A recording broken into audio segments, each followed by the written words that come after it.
ನಮಸ್ತೆ. 17/7/2024 ಬುಧವಾರ ಶುಕ್ಲ ಪಕ್ಷ ಏಕಾದಶಿ ರಾತ್ರಿ 9 ಗಂಟೆ 2 ನಿಮಿಷ 52 ಸೆಕೆಂಡ್ವರೆಗಿದೆ. ಏಕಾದಶಿ ಆದ ಮೇಲೆ ಬರೋದು ಬೇರೆ ತಿಥಿ ದ್ವಾದಶಿ. ಇವತ್ತು ಅನುರಾಧ ನಕ್ಷತ್ರ, ಮಹಾನಕ್ಷತ್ರ ಬೆಳಿಗ್ಗೆಯಿಂದ ಅಂದರೆ 6 ಗಂಟೆ 2 ನಿಮಿಷದಿಂದ ರಾತ್ರಿ 3 ಗಂಟೆ 12 ನಿಮಿಷ 23 ಸೆಕೆಂಡ್ವರೆಗೂ. ಆ ನಂತರ ಜ್ಯೇಷ್ಠ ನಕ್ಷತ್ರ ಪ್ರಾರಂಭವಾಗಿ ನಾಳೆಯವರೆಗಿದೆ. ಇವತ್ತಿನ ಅನುರಾಧ ನಕ್ಷತ್ರ ಇರುವವರೆಗೂ ಅಂದರೆ ಬೆಳಗ್ಗೆ 6 ಗಂಟೆ 2 ನಿಮಿಷದಿಂದ ರಾತ್ರಿ 3 ಗಂಟೆ 12 ನಿಮಿಷದವರೆಗೂ ಯೋಗವನ್ನು ತಗೊಂಡ್ರೆ ಕಾರ್ಯಸಿದ್ಧಿಯೂ ಸುಖವೂ ಇದೆ. ಆದ್ದರಿಂದ ಇವತ್ತು ಶುಭ ದಿನ. ಆದರೆ ಆ ನಂತರ ಅಂದರೆ ಲೇಟ್ ನೈಟ್ 3 ಗಂಟೆ 13 ನಿಮಿಷದ ಮೇಲೆ ಧನ ವ್ಯಯ ಅಂತಿದೆ. ಅದು ಅಷ್ಟೊಂದು ತೊಂದರೆಗಳು ಏನಿಲ್ಲ, ವ್ಯಯ ಅಂತ ಬರುತ್ತೆ. ಅದು ಅಲ್ಲದೆ ರಾತ್ರಿ ಅಂದರೆ ಬೆಳಗಿನ ಜಾವ ಅಂತ ಲೆಕ್ಕಕ್ಕೆ ಇಟ್ಕೋಬೋದು. ಆದ್ದರಿಂದ ಇವತ್ತಿನ ಯೋಗವು ಕೂಡ ಶುಭವಾಗೇ ಇದೆ. ಇವತ್ತು ಪರವಾಗಿಲ್ಲ, ಎಲ್ಲ ಕಾರ್ಯಗಳನ್ನು ಮಾಡಬಹುದು. ಬೆಳೆಯುವ ಚಂದ್ರ ಇದೆ, ವಾರ ಬುಧವಾರ ಇದೆ, ಮಹಾನಕ್ಷತ್ರವಾದ ಅನುರಾಧ ಇದೆ, ಶುಭ ಯೋಗವು ಕೂಡಿ ಬಂದಿದೆ. ಈ ರೀತಿ ಇರೋದರಿಂದ ಪರವಾಗಿಲ್ಲ ಅಂತ. ಆದರೆ ತಿಂಗಳು ಮಾತ್ರ ನೀವು ಲೆಕ್ಕಕ್ಕೆ ಇಟ್ಕೊಳ್ಳಿ. ಕೆಲವು ಕಾರ್ಯಗಳು ಮಾಡೋಕ್ಕೆ ಈ ಸಮಯ, ಈ ದಿನ, ಈ ತಿಂಗಳು ಓಕೆ. ಆದರೆ ಕೆಲವು ವಿಷಯಗಳು ಮಾಡೋಕ್ಕೆ ಯೋಚನೆ ಮಾಡಬೇಕು. ಇದನ್ನೆಲ್ಲ ನೋಡಿಕೊಂಡು ನಿಮ್ಮ ಕಾರ್ಯಗಳನ್ನು ಮಾಡಿ. ಇವತ್ತಿನ ವಿಶೇಷವಾಗಿ ಕೆಲವು ವಿಷಯಗಳಿಗೆ ನಾವು ಸ್ವಲ್ಪ ನೋಡ್ಕೊಳ್ಳೋಣ. ಇದರಲ್ಲಿ 100% ಒಳ್ಳೆಯದು ಕೆಟ್ಟೋದನ್ನೆಲ್ಲ ನೋಡ್ಕೊಳ್ಳೋಣ. ಒಂದು ವೇಳೆ ಆಕಸ್ಮಿಕವಾಗಿ ಮಕ್ಕಳು ಹುಟ್ಟಿದ್ರೆ ಅದಕ್ಕೆ ಏನಾಗುತ್ತದೆ ಅಂತ ನೋಡ್ಕೊಳ್ಳೋಣ. ಇವತ್ತು ದಿನ ಪೂರ್ತಿ ವೃಶ್ಚಿಕ ರಾಶಿ ಅಂದರೆ ಬೆಳಗ್ಗೆ 6 ಗಂಟೆ 2 ನಿಮಿಷದಿಂದ. ಹಂಗಾಗಿ ವೃಶ್ಚಿಕ ರಾಶಿ ದಿನ ಪೂರ್ತಿ ಇರೋದರಿಂದ ಒಂದು ವೇಳೆ ಮಕ್ಕಳು ಹುಟ್ಟಿದ್ರು, ಯಾವ ಮಕ್ಕಳು ಹುಟ್ಟಿದ್ರು ರಾಶಿ ವೃಶ್ಚಿಕ. ನಕ್ಷತ್ರ ಪಾದಗಳನ್ನ ನೋಡೋಣ. 6 ಗಂಟೆ 2 ನಿಮಿಷದಿಂದ 8:33ವರೆಗೂ ಅನುರಾಧ ನಕ್ಷತ್ರ. ಇದರಲ್ಲಿ ಅನುರಾಧ ನಕ್ಷತ್ರ 1ನೇ ಪಾದ ಬರುತ್ತದೆ. 8:33ನ ಮೇಲೆ ಮಧ್ಯಾಹ್ನ 2:49ವರೆಗೂ 2ನೇ ಪಾದ. ಆನಂತರ ರಾತ್ರಿ 9:02ವರೆಗೂ 3ನೇ ಪಾದ ಅನುರಾಧ ನಕ್ಷತ್ರ. ಆನಂತರ ಅಂದರೆ ರಾತ್ರಿ 9 ಗಂಟೆ 2 ನಿಮಿಷದ ಮೇಲೆ 3 ಗಂಟೆ ರಾತ್ರಿ ಅಂದರೆ ಲೇಟ್ ನೈಟ್ 3:13ವರೆಗೂ ಅನುರಾಧ ನಕ್ಷತ್ರ 4ನೇ ಪಾದ. ಇಷ್ಟಕ್ಕೆ ಅನುರಾಧ ನಕ್ಷತ್ರವೇ ಮುಗಿತದೆ. ಅಲ್ಲಿಂದ ಪ್ರಾರಂಭವಾಗೋದು ಜ್ಯೇಷ್ಠ ನಕ್ಷತ್ರ ಅಂದರೆ ರಾತ್ರಿ 3 ಗಂಟೆ 13 ನಿಮಿಷದಿಂದ ನಾಳೆಯವರೆಗೂ ಈ ಜ್ಯೇಷ್ಠ ನಕ್ಷತ್ರವಿದೆ. ಹೀಗಾಗಿ ಇವತ್ತಿನ ದಿನ ಪ್ರಕಾರ ಇದರಲ್ಲಿ ಇನ್ನೊಂದೇನು ಅಂತಂದರೆ ಇವತ್ತು ಅಭಿಜಿತ್ ಮುಹೂರ್ತವಿಲ್ಲ. ಆದ್ದರಿಂದ ಅಭಿಜಿತ್ಕಾಗಿ ಕಾಯಬೇಡಿ. ಇದರಲ್ಲಿ ನಾವು ಕೊಡುವ ಒಳ್ಳೆಯ ಸಮಯವನ್ನು ಸೆಲೆಕ್ಟ್ ಮಾಡಿ ಇಟ್ಕೊಳ್ಳಿ. ಇಷ್ಟರಲ್ಲಿ ಮಾತ್ರನೇ ಒಳ್ಳೆಯ ಕಾರ್ಯಗಳನ್ನು ಮಾಡೋಕ್ಕಾಗುತ್ತದೆ. ಹಾಗಾಗಿ ಆ ಸಮಯವನ್ನು ನಾವು ತಗೊಳ್ಳೋಣ. ಬೆಳಗ್ಗೆ 6:02ರಿಂದ 6:22ವರೆಗೂ ಶುಭವಾಗಿದೆ. 10:15ರಿಂದ 11:58ವರೆಗೂ ಮತ್ತು ಮಧ್ಯಾಹ್ನ 2 ಗಂಟೆ 4 ನಿಮಿಷದಿಂದ ರಾತ್ರಿಯವರೆಗೂ ಶುಭವಾಗಿದೆ. ಆದರೂ ಇವತ್ತು ಮೇಷರಾಶಿಗೆ ಶುಭವಲ್ಲ. ಚಂದ್ರಾಷ್ಟಮವಿದೆ. ಬೆಳಗ್ಗೆಯಿಂದ ನಾಳೆ ಬೆಳಗ್ಗೆವರೆಗೂ ಮೇಷರಾಶಿಯವರೆಗೆ ಅಂದರೆ ಅಶ್ವಿನಿ, ಭರಣಿ, ಕೃತಿಕಾ ನಕ್ಷತ್ರ 1ನೇ ಪಾದದವರೆಗೆ ಚಂದ್ರಾಷ್ಟಮವಿದೆ. ಆದ್ದರಿಂದ ಯಾವ ಮುಹೂರ್ತ ಕಾರ್ಯಗಳಕ್ಕೂ ಯಾವ ಕಾರ್ಯಕ್ಕೂ ಇಲ್ಲ. ಸಾಮಾನ್ಯವಾಗಿ ಈ ತಿಂಗಳಲ್ಲಿ ಏನೂ ಇಲ್ಲ, ಆದರೂ ನೋಡ್ಕೊಳ್ಳಿ. ಮತ್ತು ಜನರಾಗಿ ಎಲ್ಲರಿಗೂ ನೋಡೋಣ. 6:24ರಿಂದ 8 ಗಂಟೆ 4 ನಿಮಿಷದವರೆಗೂ ನಕ್ಷತ್ರ ವಿಷಘಟಿಕಾ ಕಾಲ ಶುಭವಲ್ಲ. ಇದರಲ್ಲಿ 6:22ವರೆಗೂ ಶುಭವಾಗಿದೆ ಅಂತ ಹೇಳಿದ್ವಿ. ಆದರೆ 6:24ರಿಂದ 8:04ವರೆಗೂ ಶುಭವಲ್ಲ. ಅದೇ ಥರ 7:38ರಿಂದ 9:14ವರೆಗೂ ಯಮಕಂಡ ಕಾಲವಿದೆ. ಇಷ್ಟರಲ್ಲೇ ಅಂದರೆ ಯಮಕಂಡ ಕಾಲ ಮುಗಿಯೋಷ್ಟರಲ್ಲೇ 8 ಕಾಲ ಅಂದರೆ ಹೆಚ್ಚು ಕಮ್ಮಿ 8:11ರಿಂದ 10 ಗಂಟೆ 13 ನಿಮಿಷದವರೆಗೂ ಮೃತ್ಯು.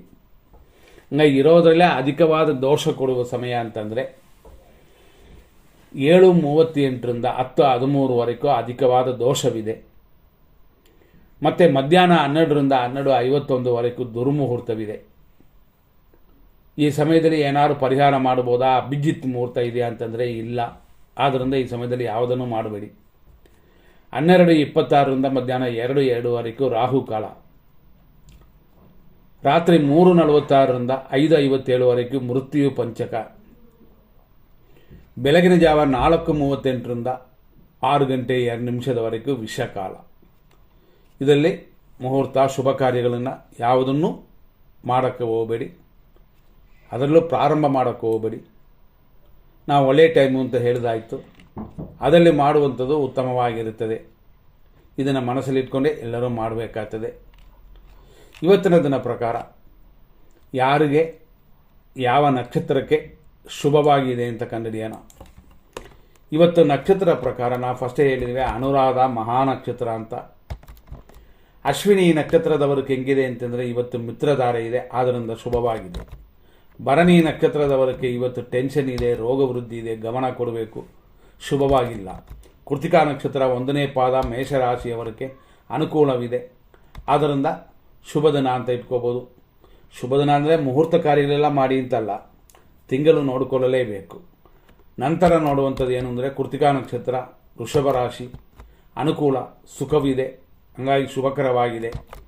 ರೋಹಿಣಿ ನಕ್ಷತ್ರ ವೃಷಭ ರಾಶಿಯವರಿಗೆ ಅಷ್ಟೊಂದು ಸರಿಯಾಗಿಲ್ಲ, ಒಂದು 50% ಮಾತ್ರನೇ, ಗಮನ ಕೊಡಿ. ಮೃಗಶೀರ್ಷ ನಕ್ಷತ್ರ ವೃಷಭ ರಾಶಿ 1 ಮತ್ತು 2ನೇ ಪಾದಗಳು ಕ್ಷೇಮವಿದೆ, ಅಂದರೆ ಆರೋಗ್ಯವಿದೆ, ಅಭಿವೃದ್ಧಿ ಇದೆ, ಎಲ್ಲವೂ ಸರಿಯಾಗಿದೆ, ಹಂಗಾಗಿ ಶುಭ ದಿನ. ಮೃಗಶೀರ್ಷ ನಕ್ಷತ್ರ ಮಿಥುನ ರಾಶಿ ಕ್ಷೇಮವು, ಶತ್ರು ನಾಶವೂ ಉಂಟು, ಆದ್ದರಿಂದ ಶುಭಕರವಾಗಿದೆ. ಆರುದ್ರ ನಕ್ಷತ್ರ ಮಿಥುನ ರಾಶಿ ಏಟು ಗಾಯಗಳು ತೊಂದರೆಗಳಿರುತ್ತದೆ, ಸ್ವಲ್ಪ ನೋಡಿಕೊಂಡು ಗಮನ ಕೊಡಿ. ಪುನರ್ವಸು ನಕ್ಷತ್ರ ಮಿಥುನ ರಾಶಿ ಸಂಪತ್ತು ಉಂಟು, ವರಮಾನ ಹೆಚ್ಚಾಗುತ್ತದೆ, ಶತ್ರು ನಾಶವೂ ಉಂಟು, ಆದ್ದರಿಂದಾಗಿ ಶುಭಕರವಾಗಿದೆ. ಪುನರ್ವಸು ನಕ್ಷತ್ರ 4ನೇ ಪಾದ ಕರ್ಕಾಟಕ ರಾಶಿ ಸಂಪತ್ತು ಉಂಟು, ಸ್ವಲ್ಪ ಕಾರ್ಯ ವಿಘ್ನಗಳಿರುತ್ತದೆ, ಗಣಪತಿಯನ್ನು ಧ್ಯಾನ ಮಾಡಿಕೊಂಡು ನಿಮ್ಮ ಕಾರ್ಯಗಳನ್ನು ಮಾಡಿ. ಪುಷ್ಯ ನಕ್ಷತ್ರ ಕರ್ಕಾಟಕ ರಾಶಿ ಜನ್ಮತಾರೆ, ಕಾರ್ಯ ವಿಘ್ನಗಳೆಲ್ಲ ಉಂಟು, ಶುಭಕರವಾಗಿಲ್ಲ, ಆದ್ದರಿಂದ ಶನಿದೇವರನ್ನ ಪೂಜೆ ಮಾಡಿಕೊಳ್ಳಿ, ನೀವು ವಾರ ಎಲ್ಲ ನೋಡೋಕ್ಕೆ ಹೋಗ್ಬಿಡಿ. ಆಶ್ಲೇಷ ನಕ್ಷತ್ರ ಕರ್ಕಾಟಕ ರಾಶಿ ಪರಮ ಮಿತ್ರಧಾರೆಯಾಗಿದೆ, ಶುಭವಾಗಿದೆ, ಪರವಾಗಿಲ್ಲ, ಒಳ್ಳೆಯ ದಿನ ಅಂತ ಇಟ್ಕೋಬೋದು. ಮಕಾ ನಕ್ಷತ್ರ ಸಿಂಹರಾಶಿ ಮಿತ್ರಧಾರೆ, ಆದ್ದರಿಂದ ಮಿತ್ರರಲ್ಲಿ ಚೆನ್ನಾಗಿರಿ, ಅವರ ಕಡೆಯಿಂದ ಅನುಕೂಲ ಬಂದು ಸೇರುತ್ತದೆ. ಪುಬ್ಬ ನಕ್ಷತ್ರ ಸಿಂಹರಾಶಿ ಟೆನ್ಷನ್ ಉಂಟು, ಟೆನ್ಷನ್ ಎಲ್ಲ ಬಿಟ್ಟುಬಿಡಿ, BP ಮಾತನ್ನು ಸರಿಯಾಗಿ ತಗೊಳ್ಳಿ. ಉತ್ತರ ನಕ್ಷತ್ರ ಸಿಂಹರಾಶಿ ಅನುಕೂಲವಿದೆ, ಆದರೂ ಆರೋಗ್ಯದಲ್ಲಿ ಹೆಚ್ಚು ಕಮ್ಮಿ ಇರುತ್ತದೆ, ಆದ್ದರಿಂದ ಗಮನ ಕೊಡಬೇಕು. ಉತ್ತರ ನಕ್ಷತ್ರ ಕನ್ಯಾ ರಾಶಿ ಅಂತಂದರೆ 2, 3, 4ನೇ ಪಾದಗಳು ಅನುಕೂಲವಿದೆ, ಲಾಭವಿದೆ, ಶುಭವಾಗಿದೆ ನಿಮಗೆ, ಆದ್ದರಿಂದ ಸಾಧನೆ ಮಾಡಿಕೊಳ್ಳಿ. ಹಸ್ತ ನಕ್ಷತ್ರ ಕನ್ಯಾ ರಾಶಿ ಪ್ರತ್ಯೇಕಿದ್ದಾರೆ, ಅಷ್ಟೊಂದು ಶುಭವಾಗಿಲ್ಲ, 50% ಕೂಡ ಇಲ್ಲ, ಆದ್ದರಿಂದ ಗಮನ ಕೊಡಬೇಕು. ಚಿತ್ತಾ ನಕ್ಷತ್ರ ಕನ್ಯಾ ರಾಶಿ ಆರೋಗ್ಯವಿದೆ, ಲಾಭವಿದೆ, ಶುಭ ದಿನವಾಗಿದೆ ಈ ದಿನ. ಚಿತ್ತಾ ನಕ್ಷತ್ರ ತುಲಾರಾಶಿ ಅಂದರೆ 3 ಮತ್ತು 4ನೇ ಪಾದಗಳು ಕ್ಷೇಮವಿದೆ, ಧನಹಾನಿಯೂ ಇದೆ. ಸ್ವಾತಿ ಅನ್ನೋದು ಮಹಾನಕ್ಷತ್ರ, ಇವತ್ತು ಇರೋದು ಕೂಡ ಮಹಾನಕ್ಷತ್ರವೇ, ಆದ್ದರಿಂದಾಗಿ ಶುಭ ಅಂತ ಹೇಳ್ಬೋದು. ಆದರೂ ಏಟು ಗಾಯಗಳು, ಧನಹಾನಿ, ಬೇಡದೇ ಇರೋ ಖರ್ಚುಗಳಾಗುತ್ತದೆ, ಆಸ್ಪತ್ರೆ ಖರ್ಚುಗಳಾಗುತ್ತದೆ, ಗಮನ ಕೊಡಬೇಕಾಗ್ತದೆ. ವಿಶಾಖ ನಕ್ಷತ್ರ ತುಲಾರಾಶಿ ಸಂಪತ್ತು ಉಂಟು, ಅದೇ ಸಮಯದಲ್ಲಿ ಧನಹಾನಿಯೂ ಕೂಡ ಉಂಟು. ವರಮಾನ ಒಂದು ಕಡೆ ಬರುತ್ತೆ ಅಂದರೆ ಇನ್ನೊಂದು ಕಡೆ ಕಳ್ಕೊಳ್ಳುವಂಥ ಪರಿಸ್ಥಿತಿ ಬರುತ್ತದೆ, ಎಚ್ಚರವಾಗಿಟ್ಕೊಳ್ಳಿ.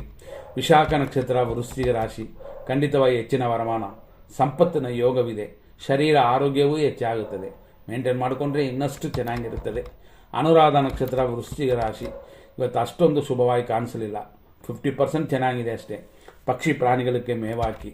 ಜ್ಯೇಷ್ಠ ನಕ್ಷತ್ರ ವೃಶ್ಚಿಕ ರಾಶಿ ಪರಮ ಮಿತ್ರಧಾರೆಯಾಗಿದೆ, ಇನ್ನು ಹಳೆ ದೋಸ್ತುಗಳಿಂದ ಅಂದರೆ ಸಹಾಯದಿಂದ ನಿಮಗೆ ಅನುಕೂಲ ಬಂದು ಸೇರುತ್ತದೆ ಅಂತ ಬರುತ್ತೆ. ಮತ್ತು ಮೂಲ ನಕ್ಷತ್ರ ಧನುಸು ರಾಶಿ ಖಂಡಿತ ಮಿತ್ರಧಾರೆ, ವ್ಯಯ 2 ಕೂಡಿ ಬಂದಿರುವಂಥ ದಿನವಿದು. ಪೂರ್ವಾಷಾಢ ನಕ್ಷತ್ರ ಧನುಸು ರಾಶಿ ಟೆನ್ಷನ್ ಇದೆ, ಟೆನ್ಷನ್ನ ಬಿಟ್ಬಿಡಿ, ಇವತ್ತು ವ್ಯಯವೂ ಇದೆ, ಹೆಚ್ಚಿನ ಖರ್ಚು ಮಾಡೋಕ್ಕೆ ಹೋಗಬೇಡಿ. ಉತ್ತರಾಷಾಢ ನಕ್ಷತ್ರ ಧನುಸು ರಾಶಿ 1ನೇ ಪಾದ ಅನುಕೂಲವಿದೆ, ಸ್ವಲ್ಪ ಖರ್ಚುಗಳು ಹೆಚ್ಚಾಗುತ್ತದೆ, ಅದು ಕಂಟ್ರೋಲಲ್ಲಿ ಇಟ್ಕೊಂಡ್ರೆ ಏನೂ ತೊಂದರೆಗಳಿಲ್ಲ. ಉತ್ತರಾಷಾಢ ನಕ್ಷತ್ರ ಮಕರ ರಾಶಿ ಅನುಕೂಲವಿದೆ, ಇಷ್ಟಾರ್ಥ ಸಿದ್ಧಿಯು ಕೂಡಿ ಬಂದಿದೆ, ಹಂಗಾಗಿ ಶುಭ ದಿನವಾಗಿದೆ ಇದು. ನಂತರ ಶ್ರವಣ ನಕ್ಷತ್ರ ಮಕರ ರಾಶಿ ಪ್ರತ್ಯೇಕಿದ್ದಾರೆ, ಅನುಕೂಲವಿಲ್ಲದ ದಿನವಿದು, ಗಮನ ಕೊಡಬೇಕು. ಧನಿಷ್ಠ ನಕ್ಷತ್ರ ಮಕರ ರಾಶಿ 1 ಮತ್ತು 2ನೇ ಪಾದಗಳಲ್ಲಿ ಹುಟ್ಟಿದವರಿಗೆ ಅನುಕೂಲವಿದೆ, ಇಷ್ಟಾರ್ಥ ಸಿದ್ಧಿ ಕೂಡ ಕೂಡಿ ಬರುತ್ತದೆ. ಧನಿಷ್ಠ ನಕ್ಷತ್ರ ಕುಂಭರಾಶಿ ನಿಮಗೆ ಈ ದಿನದಲ್ಲಿ ವಿಶೇಷವಾಗಿ ಕ್ಷೇಮವು, ಕೆಲಸ ಕಾರ್ಯದಲ್ಲಿ ಅಭಿವೃದ್ಧಿಯೂ ಉಂಟು, ಆದ್ದರಿಂದ ಶುಭ ದಿನವಾಗಿದೆ ಅಂತ ತಿಳ್ಕೋಬೋದು. ನಂತರ ನೋಡುವಂಥದ್ದು ಶತಭಿಷ ನಕ್ಷತ್ರ ಕುಂಭರಾಶಿ ಏಟು ಗಾಯಗಳಿದೆ, ಹಾಗಾಗಿ ಗಾಡಿಗಳಲ್ಲಿ ಹುಷಾರಾಗಿರಬೇಕು, ಆದರೆ ನೀವು ಮಾಡುವ ಕಸುಬಲ್ಲಿ ತೊಂದರೆಗಳೇನಿಲ್ಲ. ಪೂರ್ವ ಭಾದ್ರಪದ ನಕ್ಷತ್ರ ಕುಂಭರಾಶಿ 1, 2, 3 ಪಾದಗಳು ಸಂಪತ್ತು ಉಂಟು, ಅಭಿವೃದ್ಧಿ ಉಂಟು, ಶುಭಕರವಾಗಿದೆ ಈ ದಿನ, ಖುಷಿಯಾಗಿರಬಹುದು. ಪೂರ್ವ ಭಾದ್ರಪದ ನಕ್ಷತ್ರ ಮೀನರಾಶಿ 4ನೇ ಪಾದ ಸಂಪತ್ತಿದೆ. ಅಲ್ಪ ಸ್ವಲ್ಪ ತಡೆಗಳು ಉಂಟು ಕಾರ್ಯಗಳಲ್ಲಿ, ಅದನ್ನು ಗೆಲ್ಲಬೇಕಾಗುತ್ತದೆ. ಉತ್ತರ ಭಾದ್ರಪದ ನಕ್ಷತ್ರ ಮೀನರಾಶಿ ಜನ್ಮತಾರೆಯು ಕಾರ್ಯಗಳಲ್ಲಿ ಸ್ವಲ್ಪ ತಡೆಯೂ ಉಂಟು. ಕುಲದೇವತಾ ಪೂಜೆ ಮಾಡಿ, ಅದು ಅನುಕೂಲ ಬರುತ್ತದೆ. ನಂತರ ನೋಡುವಂಥದ್ದು ರೇವತಿ ನಕ್ಷತ್ರ ಮೀನರಾಶಿ ಪರಮ ಮಿತ್ರಧಾರೆಯಾಗಿ ಸ್ವಲ್ಪ ಕಾರ್ಯ ತಡೆಗಳು ಉಂಟು.